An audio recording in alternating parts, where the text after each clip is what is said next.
Boa noite. Boa noite a todos. Estamos aguardando o pessoal. Sou o Valdo Rezende, esse é o Trem das Lives e hoje nós vamos receber João Eurípides Sabino de Uberaba. Boa noite, Marco Aurélio. Boa noite, Flávio.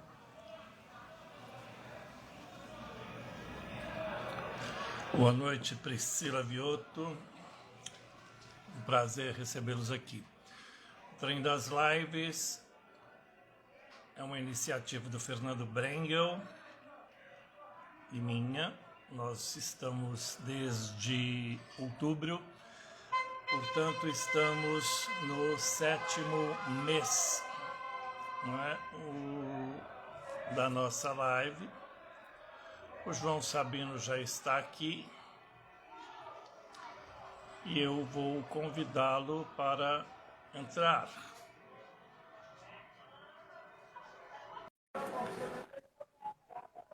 Os sinos da Igreja Nossa Senhora do Carmo já estão nos dizendo que são 18 horas.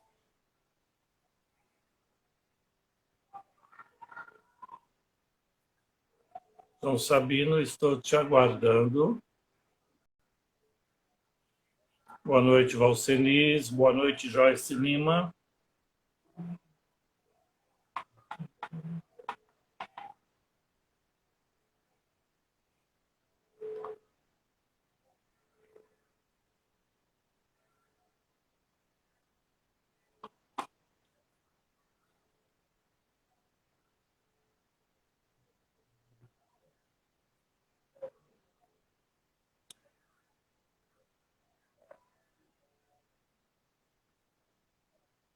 João, estou te aguardando, por gentileza, já te convidei. Boa noite, Arlê Rezende, Alessandra, Joyce Lima, boa noite a todos. Estamos aguardando o nosso convidado, lá de Uberaba, Valcenis, boa noite.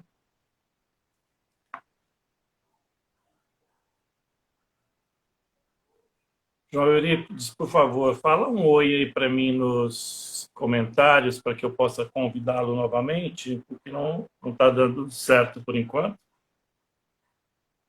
Boa noite, Marluce, Valderez. Boa noite a todos.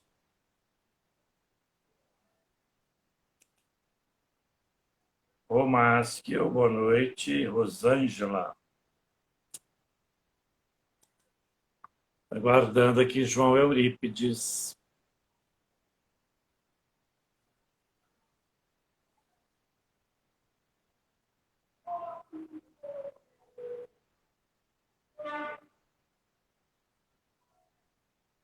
Chamo novamente. Opa, boa noite. Como vai, João? Tudo bem? Oi, Valdo, tudo bem? E aí, como é que tá? Tudo bem, é um prazer recebê-lo aqui no Trem das Lives. Já estamos aqui com alguns amigos, alguns aqui de Uberaba. Hoje nós vamos ter uma aglomeração de uberabenses nessa live. É um prazer recebê-lo. Eu fico muito feliz de estar sendo recebido no Trem das Lives, viu? Bom, para quem não conhece, o pessoal que está chegando aqui, esse vídeo vai ficar aqui no IGTV, depois nós vamos publicá-lo no YouTube.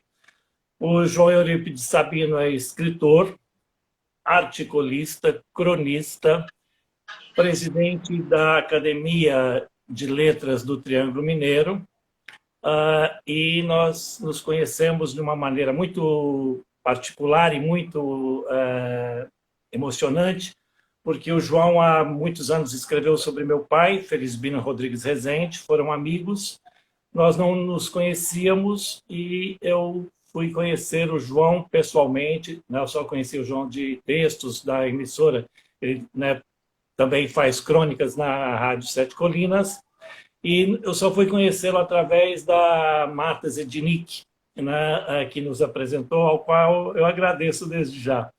Ô, João, nós vamos começar aqui, nós vamos tentar, né, a sua vida é grandiosa, você tem um trabalho fantástico, um trabalho grande na cultura de Uberaba e da região, através da sua literatura, você já atingiu o Brasil inteiro.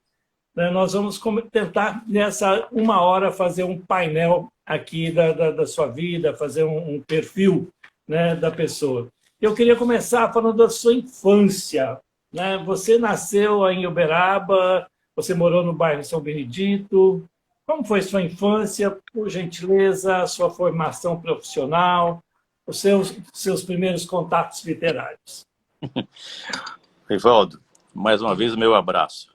Você já entra me arrebentando, né? Lembrando do meu grande amigo, Felisbino, o Bino.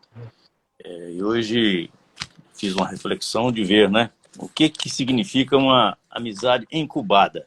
Foi essa nossa, né? Ficou por mais quase 13 anos incubada, até que você fez um contato comigo, guiado pela amiga Marta Zednik, que era diretora do arquivo, para que nós ficássemos conhecendo.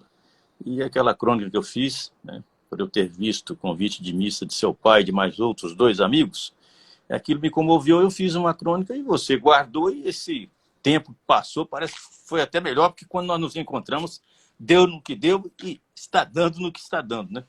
Mas eu nasci, estava na zona rural, né?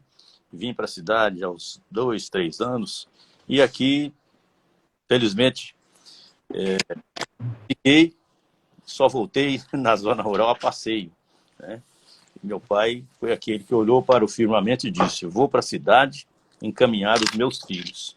E realmente veio e conseguiu fazer o sonho que ele queria materializar, ele conseguiu. E eu comecei lá aos meus 8 anos, né, quando eu estudava na escola estadual Professor Chaves, em que houve um concurso dentro da sala. A professora mandou tirar uma página do caderno e escrever sobre as férias do mês de julho. E eu tirei uma página do meu caderninho e escrevi lá: minhas férias na fazenda.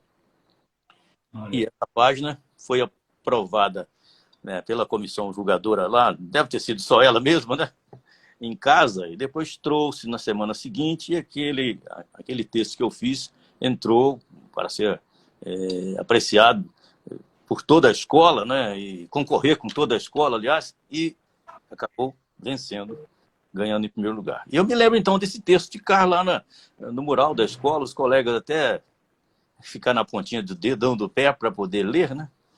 E mal eu sabia, né, Valdo, que ali estava nascendo um cronista, só que eu não tive, no momento, né, assim, a perspicácia dos meus pais, por causa da luta pela sobrevivência, de ver.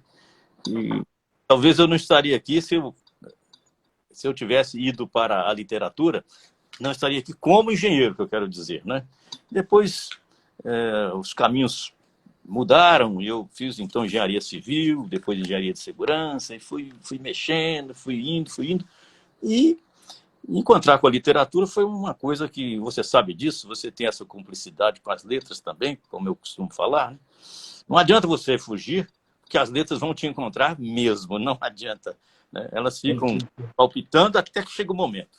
E aí, comecei, né? Tive as oportunidades, estamos aí.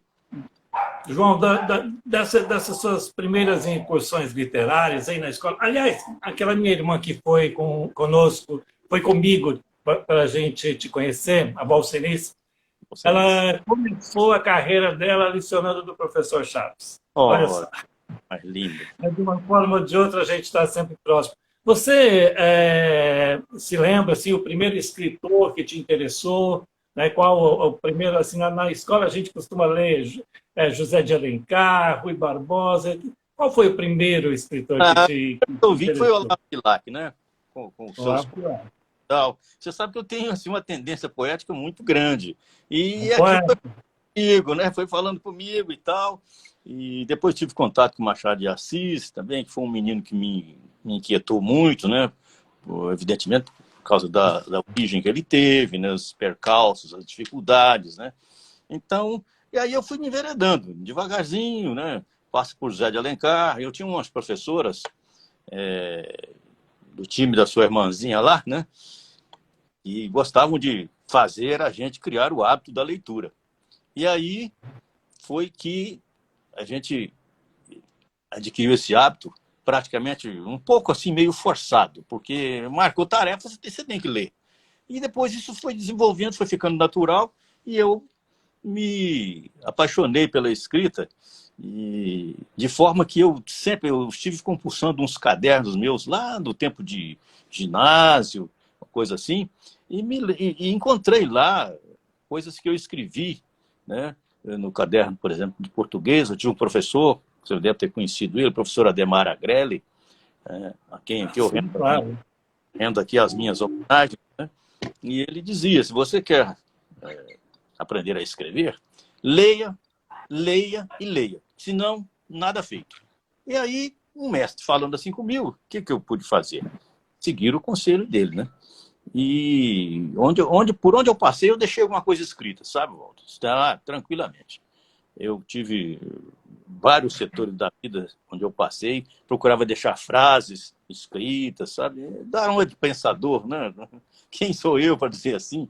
Mas E aí nas festas, por exemplo, eu tenho a impressão que você deve ter visto meu pai mais nas festas de São Benedito, aí da paróquia, aí próxima de onde você morava, do que propriamente lá com o Zé Braga, lá na Praça Rui Barbosa. Você mandava correr elegante para as namoradas, ou João Santos? você não tem Você jeito. compunha poemas para as namoradas? Como é que é isso? Estamos falando com o poeta. É, isso aí realmente existia, né? E seu pai, ele era uma pessoa presente em todas essas quermesses, né? De Uberaba, todos conheciam ele.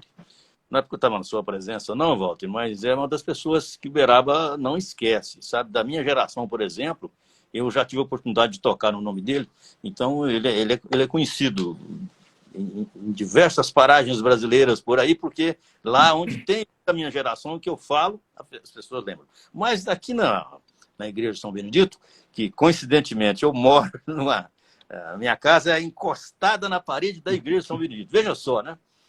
E então a gente fazia aquelas mensagens através de correio elegante, né? E aquilo era uma coisa que mexia muito com a gente. E a época em que Roberto Carlos começava a surgir, então não precisa nem de dizer, né? Tocado por Roberto Carlos, praticamente o início do rock and roll, né? E algumas músicas sertanejas feitas sob medida. Então, dali para correr elegante, sair bonitinho, não tinha nenhuma dúvida que isso acontecia mesmo, né? E eu sou feliz por esse lado, sabe? Graças a Deus. Eu me lembro muito, eu me lembro até de algumas trovas, mas outro dia a gente declama provinhas de quermesse.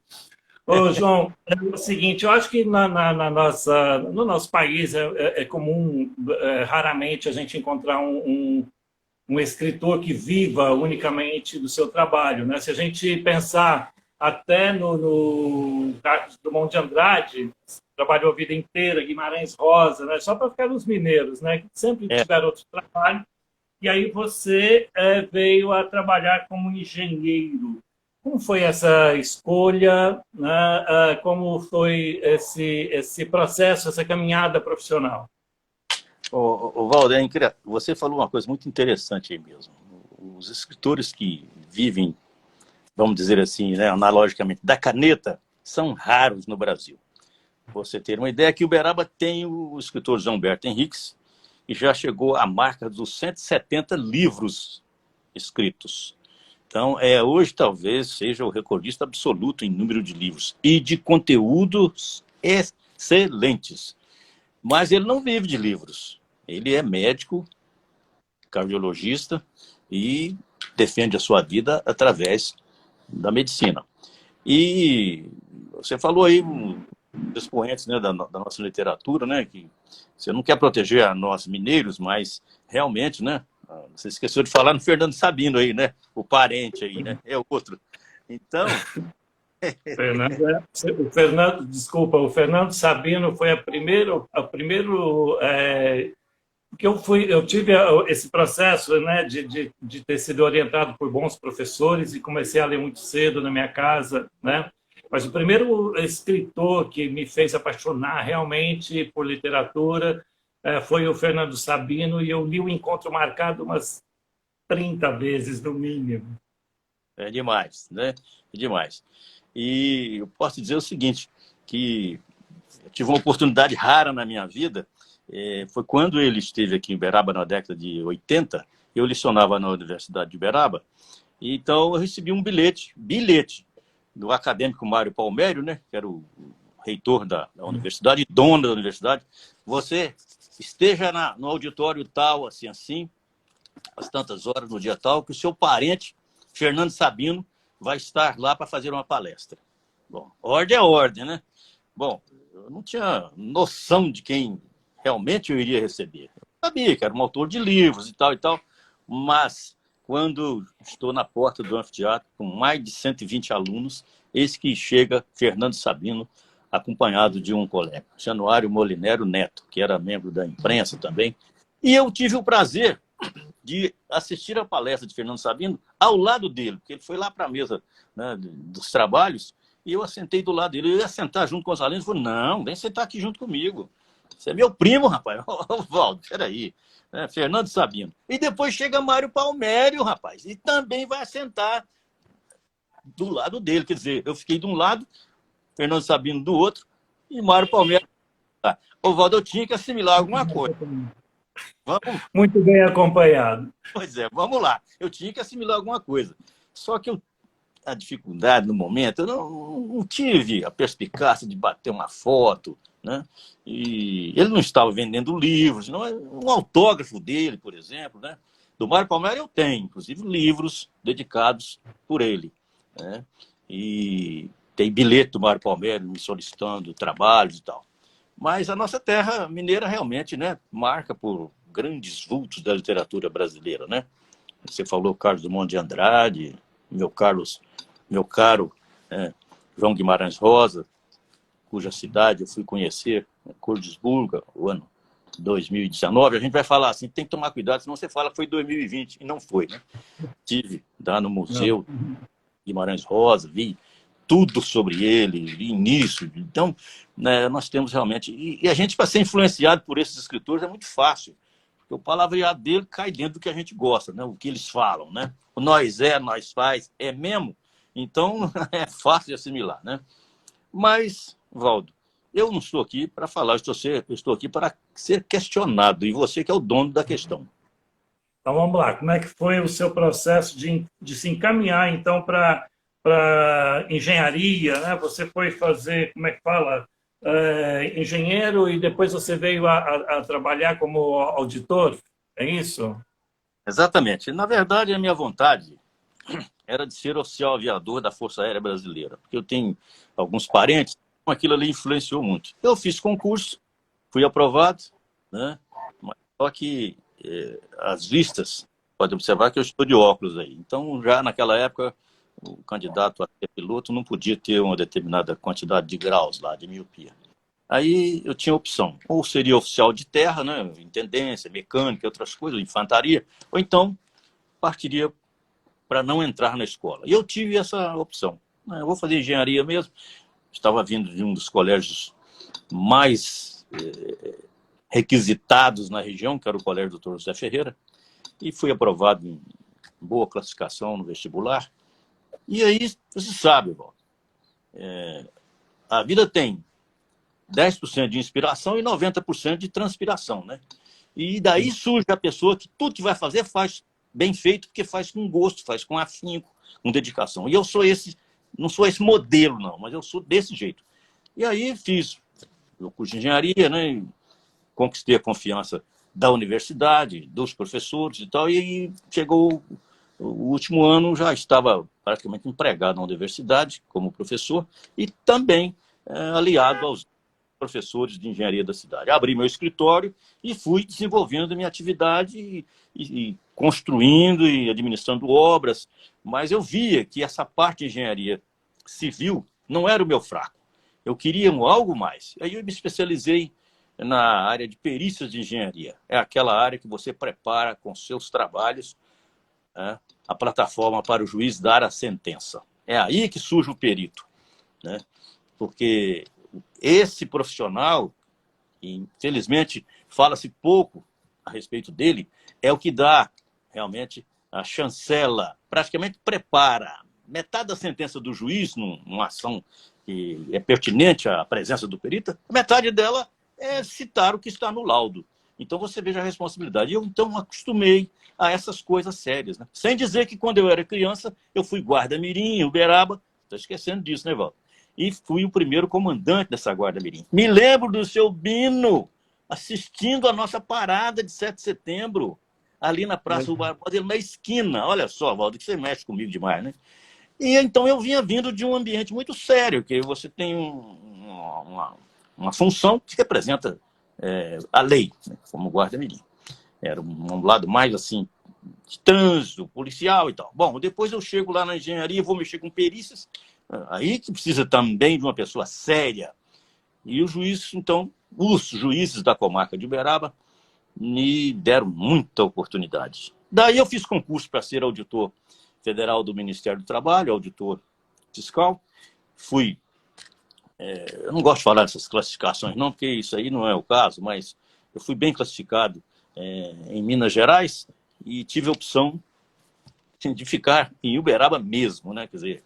Não, mas aí é dentro dessa profissão que você escreve seu primeiro livro. Aliás, eu estava pesquisando, eu fiz uma pesquisa na internet e o seu livro é muito bem recomendado aos profissionais do setor. Vamos falar sobre essa primeira publicação. Eu fiquei muito orgulhoso, né, meu amigo, certo? Que está lá sendo indicado nos quesitos, né? Mas eu prefiro que você fale sobre o livro. Valdo, na perícia existe uma parte super importante, que é exatamente o contexto de perguntas que um advogado faz, o outro advogado faz, o juiz também faz, e, se tiver a necessidade do Ministério Público no processo, também faz. Então, essas planilhas, elas são compostas por perguntas que no mundo jurídico são chamadas de quesitos. E eu, de tanto ver perguntas descabidas, respostas desconexas e tal, o que eu fiz? Eu falei, gente, eu tenho que dar minha colaboração. Eu te disse no começo da nossa conversa.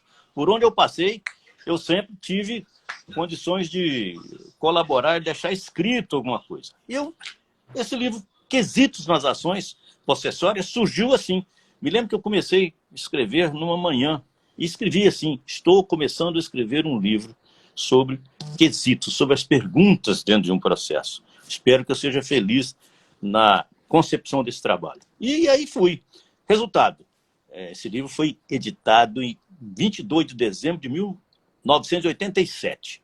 Até hoje não tem um livro similar a esse, viu, Valdo? Não tem.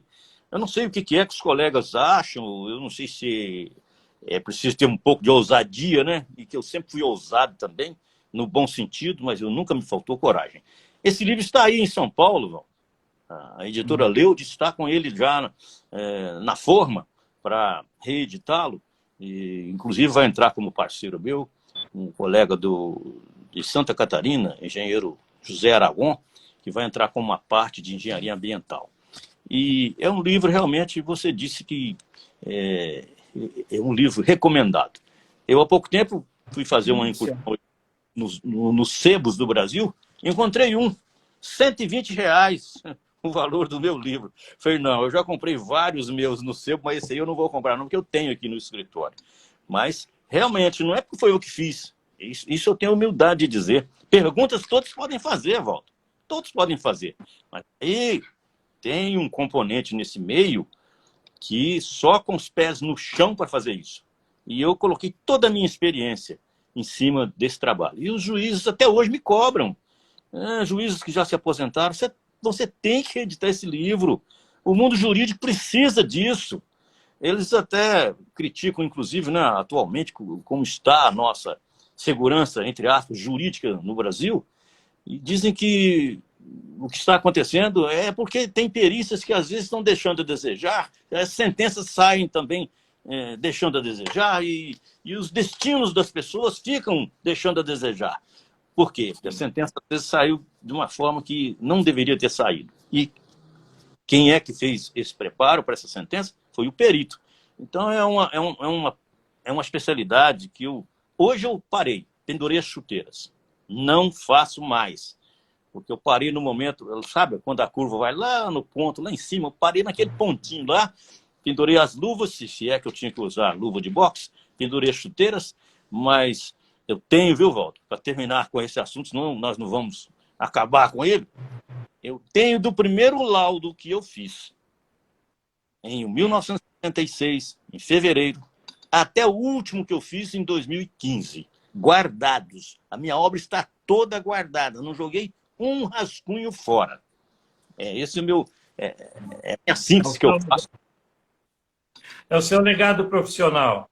É. Vamos lá. E aí você então partiu. Eu quero registrar a presença de algumas pessoas. A dona Zulmira está aqui. Muito boa noite. Sérgio Herbert, Rodrigo, Luiz Bueno, Ângela Fernandes. Boa noite a todos. É um prazer tê-los aqui conosco. João, você tem uma obra muito vasta. Não a conheço todo, lamento.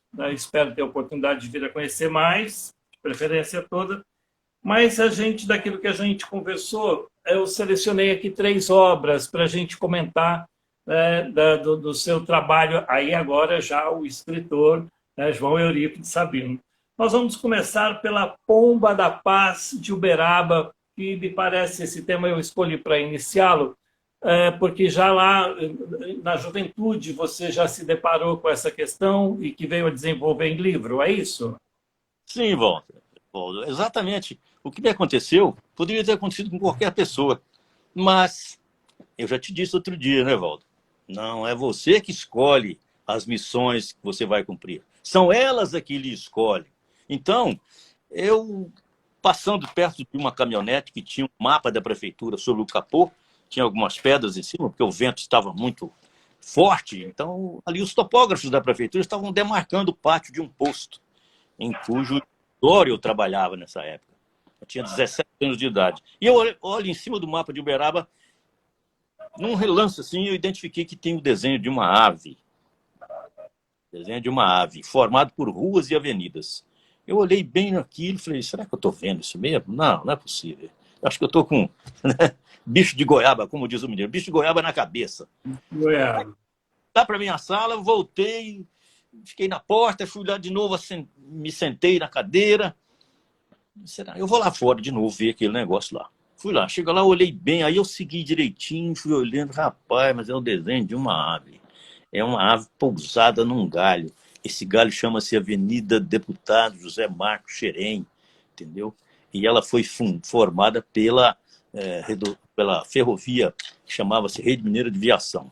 Então, com a cidade que desenvolveu, foi chegando, não existe um desenho, não existe um mapa pré-estabelecido, não tem um projeto urbanístico intencional, não. Aquilo foi feito assim, na larga, né?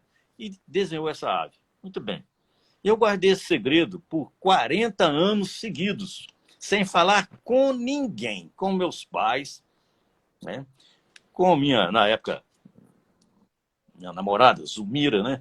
Hoje minha esposa, mãe dos meus filhos, neta dos meus netos. Não falei com ninguém, sabe? Inclusive, tive com o Chico Xavier uma vez, eu ia falar isso para ele, mas a coragem não deu, sabe? Na época, muito jovem, né? Eu falei, não, deixa uma outra oportunidade. E não falei para ele.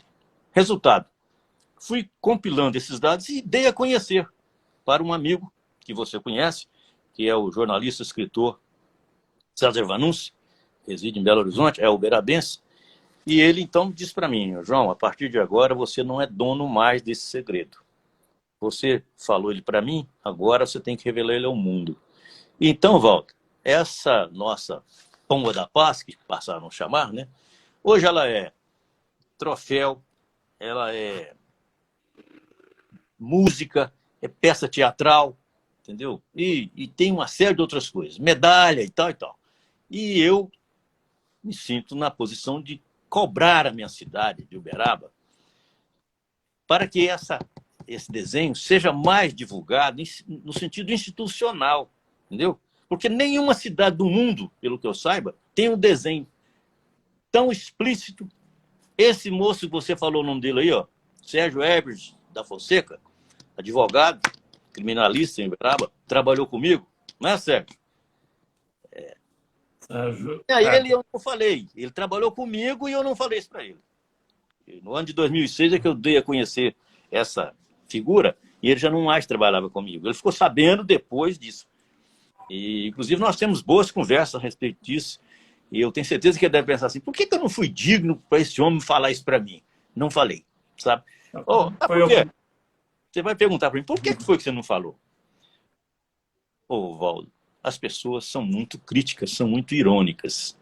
Então, eu esperei um momento próprio, né? Você vê, isso foi, eu vi isso em 1966, ou 67, aliás. Em 2007 é que eu fui mostrar isso aí para um amigo. Mesmo assim, porque ele me provocou.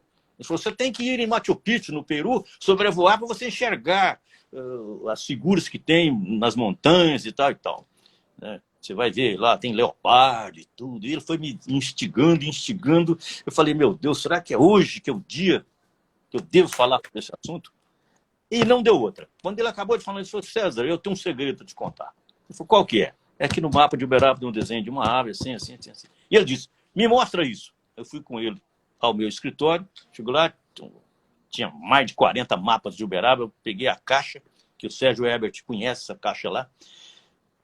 Falei, tira um mapa aqui. Ele tirou um mapa, eu falei, agora identifica onde é que está o desenho dessa ave aí. E está colorido, hein? Eu vi isso aí em cima de uma caminhonete, um mapa tudo sujo. Agora você está com tudo colorido na sua frente. Eu falei, mas eu não consigo. Então essa aí é a história dessa pomba da paz, sabe? É cartão telefônico. É cartão telefônico. Eu poderia até mostrar aqui, mas eu vou ter que me deslocar aqui. Se tiver oportunidade, eu mostro depois. Tá legal. Vamos falar sobre outro livro, então, que é um tema que eu acho também bastante interessante, que é o Andarilho. Quem é ele? Esse livro, a gente já falou sobre ele e gostaria que você comentasse aqui com o pessoal, porque eu acho que é um livro que todas as pessoas deveriam conhecer, deveriam ler esse trabalho. Sem dúvida, viu, Valdo? A nossa vida, na verdade, ela é composta por caminhadas, né? Então, nós desenvolvemos caminhadas o tempo todo. Agora nós estamos em plena pandemia, mas estamos caminhando. Nós estamos caminhando. Olha aqui um exemplo nesse momento aqui. O ser humano não é dado a parar. Ele nasceu bípede exatamente para desenvolver suas caminhadas. E eu, vendo o meu pai, às vezes, ajudar essa gente, né? Levava na minha casa lá. Não entendam, minha gente, que o andarilho é o mesmo homem que mora debaixo da ponte, debaixo do viaduto, debaixo da marquise. Não. Esse é o homem de rua, o morador de rua, esse. O que eu escrevi é o andarilho das estradas. O homem que vaga dia e noite, sem rumo, sem destino. É o homem que anda. É esse homem que eu abordei. Então, meu pai trabalhava num posto de abastecimento e passava muito dessa gente lá. E ele, então, levava esse para a minha casa e deixava tomar banho lá, debaixo de uma caixa d'água, cortava o cabelo, dava comida, dava roupa e tal, depois levava de novo para a estrada. E um dia minha mãe disse o seguinte, olha, eu tenho medo dessa gente, eu gosto muito de ajudar, tudo, porque ela teve um irmão, quando moça, que foi assassinado por um trabalhador rural, né, daqueles que vinham, assim, chegavam com a mala nas costas, queriam trabalhar e tal, e um desses se desentendeu com o irmão dela e ela ficou traumatizada com aquilo. Então ela falou, esse pessoal que vem aqui em casa, você deixa lá na oficina, vem cá, pega as coisas, pega tudo, leva para lá, de lá, eu tenho medo deles virem aqui fazer mal comigo e com a nossa filha. Aí meu pai respondeu com a seguinte frase, viu, Valdo? Olha, eu vou te atender, porque, afinal de contas, a casa não é só minha, ela é nossa. Mas você guarda uma coisa. Cada andarilho que a gente atender será um que estará na estrada da vida para ajudar um filho nosso ou um neto nosso. Tá bom? Ô, Valdo, eu ouvi essa frase e nunca mais esqueci. Nunca mais. Escrevi algumas linhas, algumas coisas que se perderam, mas até que um dia eu falei, chegou a hora. E aqui em Uberaba teve um andarilho que as pessoas conhecem, que inclusive virou estátua numa praça, que é o andarilho São Bento, e que eu observei esse homem desde adolescente até o dia que ele morreu, dia 20 de junho de 1988, esse andarilho São Bento, ninguém sabe o nome, ninguém sabe de onde ele veio, ninguém conhece familiar, ele não falava, ele só gungunava e tal, gesticulava, mas era querido por todos. E hoje é uma estátua de corpo inteiro na praça Dr. Jorge Frange. É um fato inusitado, para não dizer inédito, né? Pelo que eu saiba, um andarilho que virou estátua por ter virado livro, eu não conheço. E esse livro foi lançado dentro da Biblioteca do Senado Federal, em Brasília, no dia 30 de maio de 2006, por obra do deputado, então senador, Aelton Freitas, que eu achei até, Valdo, que isso aí seria mais uma promessa, né? Não, não foi não. Fui lá e o auditório, a Biblioteca do Senado, tem lá o livro O Andarilho, Quem é Ele? É só chegar lá e pedir. E para terminar também sobre esse tópico, um dia eu fui fazer uma visita a ele lá em Brasília. Fui lá ao Senado, entrei e perguntei para a moça lá da portaria da biblioteca: escuta, tem um livro assim, assim, assim aí e tal? Tem. Ela entrou no computador, tirou a fita e falou: o senhor pode pegar esse papelzinho aqui, segue aqui? Então, não, eu vou levar o senhor lá primeiro. O senhor não vai lá sozinho, não. Vou deixar. E foi. Valdo, amigo, para você, para a sua surpresa, ele está na mesma estante que tem Paulo Coelho, Machado de Assis, entendeu? José de Alencar, os maiores poetas brasileiros. Aí sabe o que me veio? Não, nem um pingo de convencimento. Dizer, porque meu... Não, não é isso não. É porque, Valdo, eu pensei, o andarilho, se ele beirasse essas redondezas, como dizem os nossos grandes escritores, né? Ele não passaria de uns 10 metros longe da porta. Não, Valdo, mas ele está lá dentro. Está lá dentro porque ele é livro. É livro. Então eu tenho uma frase que diz o seguinte: o livro, depois de publicado, só Deus sabe onde ele vai chegar. Essa é uma prova. Então o andarilho, quem é ele, está lá, o andarilho São Bento. Dentro de 170 mil livros, ele é um deles. Maravilha, parabéns, querido. Eu acho que é bastante louco os caminhos, né, que a gente traça. E aí agora a gente chega para comentar o terceiro trabalho seu. Na verdade, não é o trabalho, né? É um tipo de trabalho que são os poemas, as trovas e os versos. Entre a prosa e a poesia, onde é que o coração fica? Ô, Valdo, eu vou te falar uma coisa. Eu sou filho de um homem e eu lamento meu pai não ter podido experimentar a caneta, né? Foi um homem simples, mas ele era um prosador de primeira. Meu pai sentava a gente assim, em volta dele para ele contar os causos, né? E as peripécias que ele passou na vida. Então aquilo enchia a gente de contentamento, levava a imaginação da gente e tal. Mas o lado poético, esse lado, que eu tenho certeza que ele vem da minha mãe, porque o meu avô materno era um homem que tocava sanfona, tocava rabeca, né? Tem gente que não sabe, só sabe que existe o violino, mas tem a rabeca que é a irmã do violino. Meu avô fazia isso, ele marcava quadrilha, ele dançava catira e por aí afora. Então, eu fazia poemas. Eu tenho aqui numa arca, aqui na minha casa, tem quase, acho que ela tem mais de 100 anos, tem uns escritos do meu avô materno, que eu não conheci, porque, uma curiosidade, ele se casou numa família 3 vezes, Walter, meu avô. História e tanto. Quando o neném foi nascer, né, a mulher morreu com a criança. Aí ele ficou muito amargurado com aquilo e tal, e ficou meio acabrunhado. Daí um tempo o sogro falou: se você quiser casar com outra filha minha, eu faço todo o gosto. E ele casou com a segunda filha. O ano que ela foi ter neném, morreu também. Não existia tratamento, não existia pré-natal, nada. A criança nascia pela graça de Deus, como nasce até hoje, né? Mas não tinha nenhum trabalho prévio, né, para ajudar a criança a nascer. Aí ele foi embora, e meu avô, olha só de onde que ele nasceu. Ele é da mesma terra do Milton Nascimento. Esse avô. Então ele voltou para lá e ficou lá muitos anos, né? De vez em quando, carta para lá, carta para cá. E o sogro então mandou falar: volte para Uberaba que eu preciso de você aqui. Ele veio. E aí a filha mais nova estava solteira. E ele disse: faz todo o gosto de você casar com a Maria Luísa dos Santos. Que aí deu esse produto que você está vendo aqui, entendeu? E, então, É Uma interessante, história louca essa, né? Muito doida. muito Olha doido. que... E eu te digo mais, hein? Há pouco tempo, uns 4 anos aí, eu fui ao cartório com a minha esposa, estávamos lá arrumando uma documentação e falei para a moça do cartório: escuta, senhora, se eu pedisse certidão de casamento do meu avô aí, a senhora, será que descolava isso aí para mim? Ela falou: ó, se não souber o ano, não tem como. Falei: mas se eu der o nome? Não, nós vamos chegar lá na frente, nós vamos digitalizar isso tudo ainda, mas por enquanto não tem jeito. Aí eu sentei num canto lá, para isso que eu fiz engenharia, né, Walter? E aí botei as integrais diferenciais para funcionar e fui indo até que eu descobri. O meu avô casou em 1915 com a minha avó.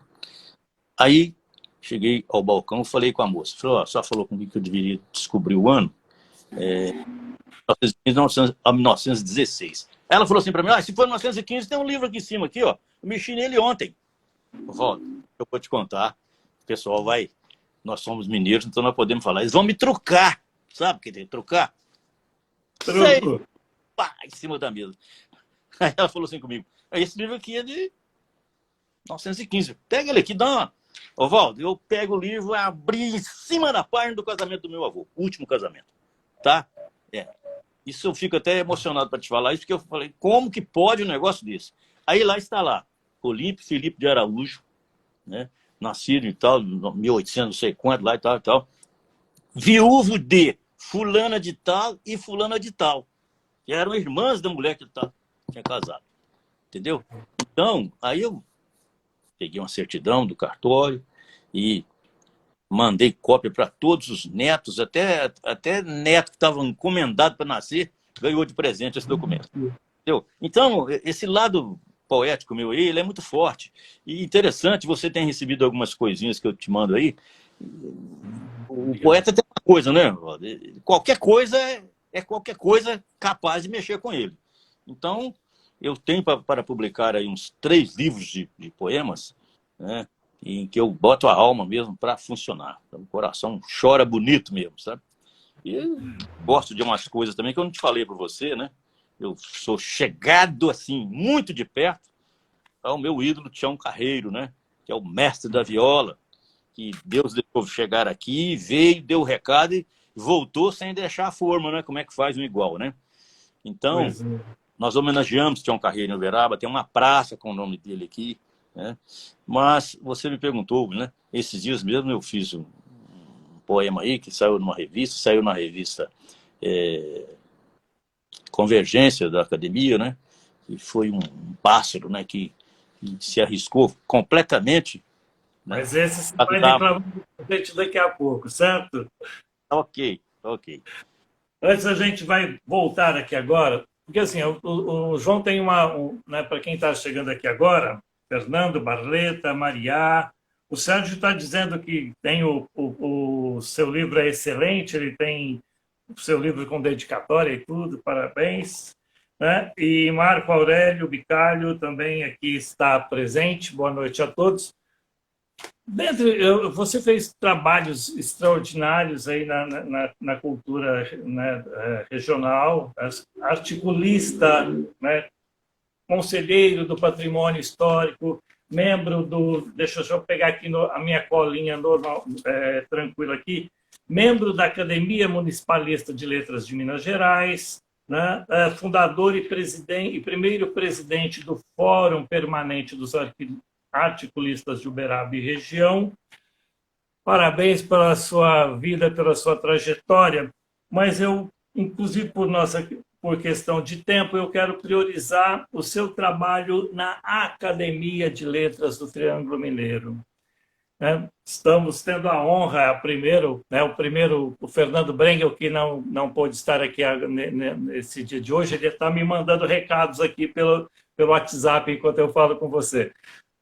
Você é o primeiro imortal, né, do Trem das Lives, que eu trouxe alguns escritores, né, e você é o primeiro imortal, membro da Academia Triângulo Mineiro de Letras. Como é que é o seu trabalho?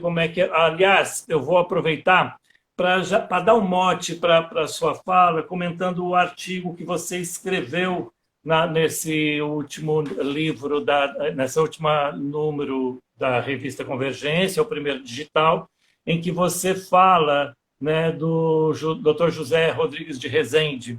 Vamos falar da Academia de Letras, então? Ô, Valdo, tinha que ser seu parente, o cara, né? Tinha que ser seu Espero parente. que... Doutor José Rodrigues de Rezende é uma pessoa maravilhosa. Antes disso, eu quero dar um abraço para o Sérgio, e você falou também mais o Marco Aurélio aí, né? Pessoas que estão morando aqui no coração até hoje. A Edna Idaló, desculpa te interromper, a Edna Idaló está falando que gostou da narrativa das três irmãs, e aí eu aproveito para lembrar as três irmãs, né, parentes da Edna Idaló, com aquela comida maravilhosa que você deve ter experimentado também. E se você é amigo da Edna Idaló, você está acostumado a ser bem tratado com comidinhas deliciosas. Edna, boa noite. Vamos lá.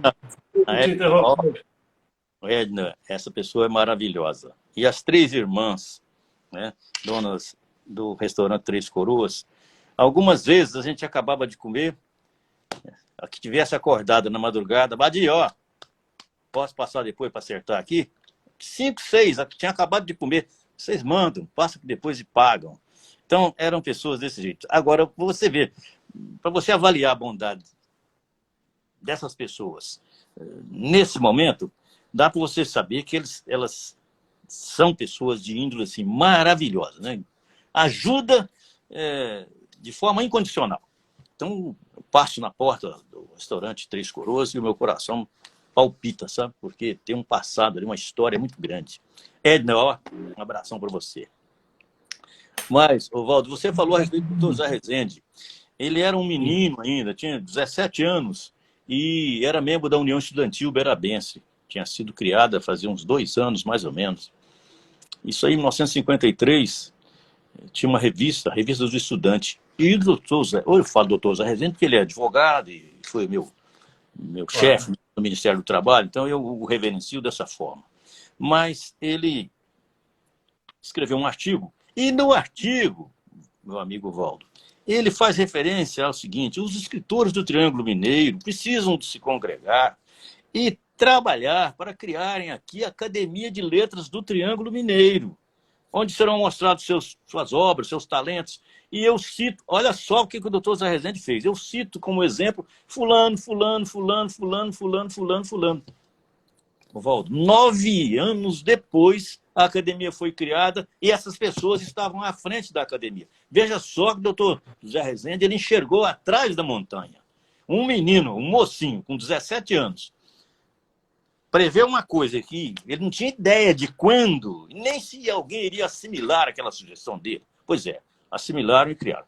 Eu tive o cuidado, então, de pegar esse artigo que ele escreveu e encaixarmos num artigo que eu escrevi, coloquei a foto dele e dei de presente para a família. Agora, o artigo dele, exclusivamente dele, com a ideia dele, está num quadro na Academia de Letras do Triângulo Mineiro. Quando a pessoa chega na sala de visitas, ele olha na parede e vê lá. Essa cidade deverá sediar a sede. Você pensa bem. Bom, mas eu não fiz plano para ser escritor, Valdo. Fiz alguns ensaios. Eu passei, por exemplo, 15 anos no Ministério do Trabalho sem fazer um artigo em jornal, porque eu achava o seguinte: eu, como auditor fiscal, uma pessoa que está representando o Estado, vai fazer artigo para provocar as pessoas, a mexer na opinião das pessoas. Eu me sentia até encamisado, sabe? Porque iria, no meu entender, eu iria ferir pessoas ou tocar suscetibilidades de pessoas que às vezes poderiam ficar ressentidas comigo. E eu, numa posição, né, de representante do Estado, eu poderia, sabe, ficar melindrado, criar um ambiente ruim. Então eu fiquei quieto. Então, logo eu me aposentei, em 1998, eu fui ao Jornal da Manhã, fui falar com a diretora-presidente, Lídia Prata Ciabotti, que eu queria fazer uma publicidade no jornal dela e que dali para frente eu estava liberado e iria trabalhar a todo vapor. Ela falou: não, você não vai fazer nada de publicidade aqui não, você vai começar a escrever aqui. Chamou um fotógrafo, fulano, o Jairo Chagas, Tira uma foto desse moço a partir de sexta-feira agora. Isso era uma quarta-feira, meu caro Walter.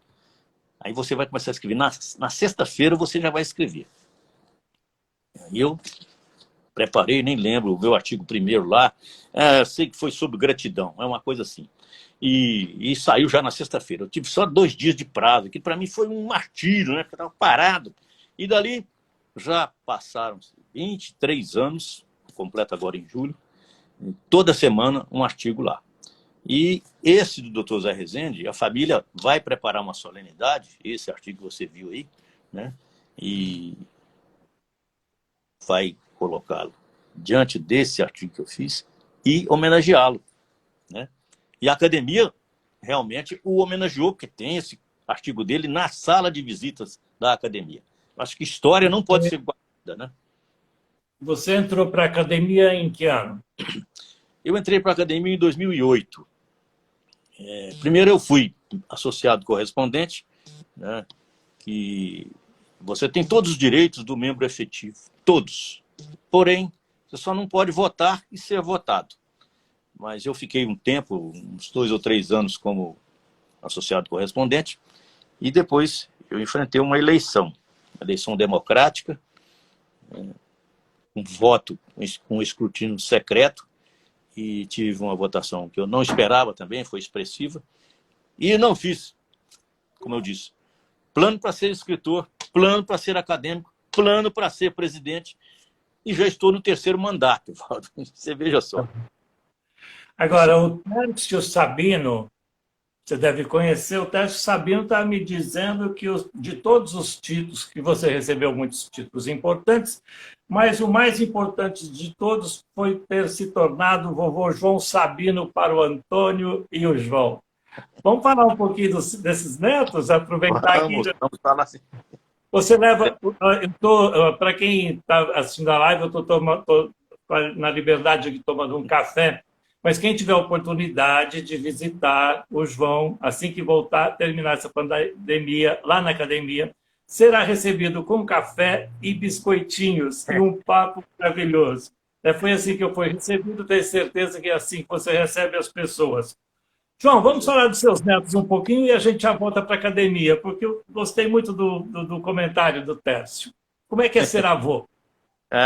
O Tércio e Carol, né? Ele é o filho mais novo, eles nos deram 2 pérolas, que é o Antônio e o João. E essas crianças realmente são... É difícil até, as palavras me fogem para defini-las, sabe? Eles vieram num momento...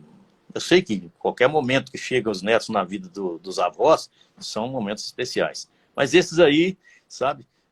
A gente fala com eles, tem contato todos os dias, e eles estão sempre nos energizando, né? E o Antônio homenageia o nome do avô materno e o João homenageia o vovô aqui. E por conseguinte homenageia, né, o meu avô, chamava João Sabino. E o Tércio, ele é contramestre de capoeira, né? E já faz capoeira há mais de 20 anos. E ontem foi classificado aí numa apresentação no Instagram e tirou o 1º lugar, né, numa classificação entre eles lá, né, com N+1 seguidores e tal, e N+1 concorrentes. E ele nos deu essa surpresa. Mas eu disse a ele o seguinte, uma pequena frase, Walter. Meu filho, é na humildade e na persistência que residem os nossos êxitos. Observa, você vê quem fez e faz sucesso e fará sucesso na vida. São os que são humildes e persistentes. Fora disso, Waldo, é tudo sonho. A pessoa fica numa nebulosa e não realiza, porque se preocupa em ficar divulgando, propalando, falando que é, que sabe e que domina e tal. Isso faz perder energia e a pessoa não vai à frente. Então, se me permite, os cumprimentos ao filho Tércio, que é um batalhador pela causa da capoeira. Eu também te digo, isso aí vem do meu lado materno, né? Porque meu avô era um defensor da cultura, e o filho Tércio é também. Um beijo para o João e para o Antônio. Isso é que é avô. Então vamos lá, João, é o seguinte, a gente está com o tempo bastante já chegando, limitado, chegando ao fim. Mas antes que a gente seja interrompido, eu prefiro que a gente seja interrompido depois, mas antes disso, eu gostaria que você nos fizesse a gentileza de ler, né? Na atual revista Convergência, o João publicou como é que chama, um poema chamado Vale a Pena Arriscar. A revista Convergência mostra todo um trabalho interessante. Eu gostaria, se der tempo, depois a gente comenta rapidamente o texto do professor Guido Bilharinho sobre o aniversário da cidade, né, sobre os textos todos muito interessantes da revista, e nós vamos deixar, inclusive, o link disponível aqui, junto com o vídeo do João. João, você pode fazer a gentileza de ler para a gente esse poema, de declamar o seu poema, Vale a Pena Arriscar? Valdo, eu diante de você, que é um especialista nessa área, né, de declamar, de trabalhar no teatro, eu fico até assim meio apequenado para fazer isso, mas, né, esse poema chama-se Vale a Pena Arriscar. Ele decorre de uma cena que eu assisti da janela de minha casa. Por que arriscar tanto? Se na rua há infinitos lugares, ele vai logo expressar o canto em difíceis e perigosos ares. Um bem-te-vi ousado, correndo o risco de dar a vida e morrer entre os fios eletrocutado, mensagem emite à sua querida. Aqui está seu eterno amado. Ela, esvoaçando, vai ao seu encontro. Ele, garboso, bonito e inspirado. Esposa-lhe, então, logo de pronto. Qual é a lição que me vem? É a de que vale a pena arriscar por quem a gente quer bem, não importando onde seja o lugar. Tenho dito. Querido, muito obrigado. Eu quero que a gente, antes da gente terminar, nós temos ainda 3 minutos, mas eu gostaria que você, por gentileza, falasse quais são os projetos. A academia continua a toda, trabalhando online, trabalhando virtualmente, mas temos projetos, temos 2 livros aí aguardando. Por favor, vamos falar sobre esse tema, os próximos projetos da academia, com você à frente. Sim, amigo Valdo. A academia agora, até dia 29 ou 30 desse mês, ela colocará na praça uma coletânea dos contos que foram classificados no ano passado, em que alunos adolescentes, estudantes de escolas públicas e particulares, participaram do concurso de contos Meu Livro, Minha Arte. Então, sairão agora os exemplares físicos e também digitais. Esse é um projeto agora imediato. E nós temos o convite do empresário Fábio Ávila, que é aí de São Paulo, que eu já te falei sobre ele com você. Ele está organizando um processo aí de fazer a junção de 50 academias no Brasil para fazer um projeto mais global, no sentido de dar força às academias e aos escritores. E esse projeto será lançado em Uberaba. Ele é de Uberaba, como você. Eu faço questão que você esteja no ato desse lançamento, porque os 2 de Uberaba residem em São Paulo, e isso para nós vai ser algo assim fantástico. Então, e daí, Walter, vai surgir a sugestão, né? Eu tenho certeza que tem algum senador, algum deputado federal que possa estar nos vendo, eles vão pleitear a criação de lei específica de proteção às academias de letras no Brasil. Porque você sabe o que nós somos imortais, né? Você sabe, todos aí sabem. É porque nós não temos onde cair mortos. É por isso que a gente é imortal. Entendeu? Você tem o carinho de todos nós. João, eu estou aqui com o tempo contado, infelizmente, a gente já está nos 59 minutos. Meu agradecimento a vocês, né? Minha profunda gratidão, uma grande honra, né, tê-lo como amigo, É uma grande honra conviver com você e, através de você, lembrar sempre da figura do meu pai. Eu queria agradecer e deixar aqui alguns minutos, alguns segundos para as suas despedidas. Muito obrigado, querido. Agora é a sua vez para a gente poder se despedir. Valdo, eu quero primeiramente te agradecer, agradecer a todos que nos deram essa grande oportunidade. E eu não fazia plano de ver a nossa academia extravasar tanto, né? Extrapolar tantas fronteiras como ela tem feito ultimamente. E você é um dos responsáveis, pode estar certo disso. Seu nome já está lá no livro de visitas, gravado para sempre. Estará sempre dentro, lá nos arcanos, lá em cima, lá onde o sangue vai e demora mais para descer, sabe?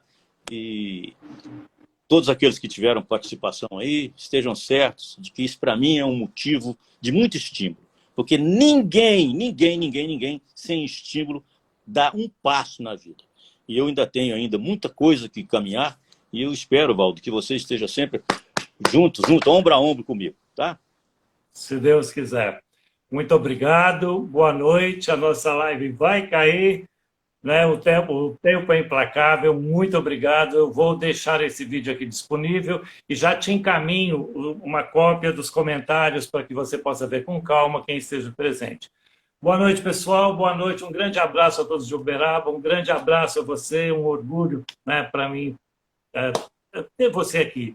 Um grande abraço. Boa noite a todos. Até mais, pessoal. Tchau, tchau.